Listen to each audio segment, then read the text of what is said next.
Halo guys, assalamualaikum warahmatullahi wabarakatuh. Kembali lagi di channelnya Ane, channel yang membahas tentang cerita dan juga edukasi galbay ya guys ya. Jadi ada komentar seperti ini guys ya. Info galbay ada pun di kakak. Nah, kalimat itu pendek tapi yang ngetik sedikit penasaran dengan jawaban di grup galbay ini ya guys ya.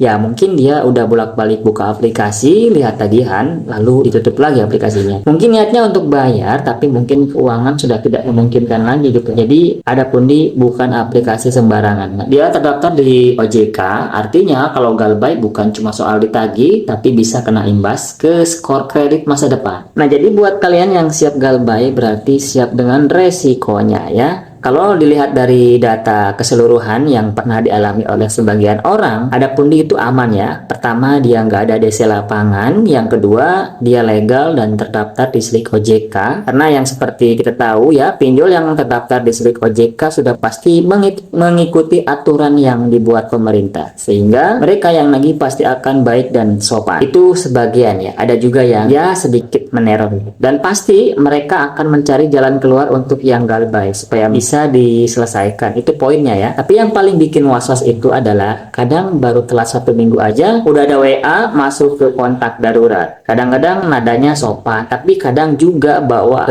seperti bawa palu sidang tuh. Ya begitulah kayak ancam-ancam gitu lah ya. Nah dari postingan penanya ini mungkin cuma butuh satu hal saja, yaitu kepastian. Apakah galbay di pundi bakal ditelepon terus, apakah kondar bakal disamperin, atau apakah masih bisa diselesaikan secara pelan-pelan. Dan di sini kita belajar satu hal penting saja. Banyak orang yang bukan nggak mau bayar tapi bingung harus mulai dari mana. Maka edukasi terbaik bukan gimana galbanya, tapi gimana cara hadapi DC tanpa panik. Kemudian gimana cara nego ke customer service-nya, ada pundi supaya dapat solusi cicilan. Dan terakhir adalah gimana cara tetap tenang meskipun dompet kritis gitu guys ya. Jadi galbay itu ingat bukan aib. Yang aib adalah biaya hidupnya tinggi, mental lari saat kewajiban datang. Jadi gak boleh kabur dari tanggung jawab ya. Dan karena hutang itu adalah tanggung jawab. Jadi buat kalian yang sekarang sedang mau galbay di pundi, ya semoga setelah nonton ini kalian bukan cuma dapat info tapi juga dapat harapan, keberanian dan langkah keluar dari lingkaran ini ya. Dan yang pasti siap dengan resikonya. Ini jadi ini ya, yang galbay bukan hanya butuh info tapi butuh ketenangan hati. Jadi pikirkan secara baik-baik sebelum ambil langkah yang salah. Oke, sampai jumpa di video berikutnya. Terima kasih.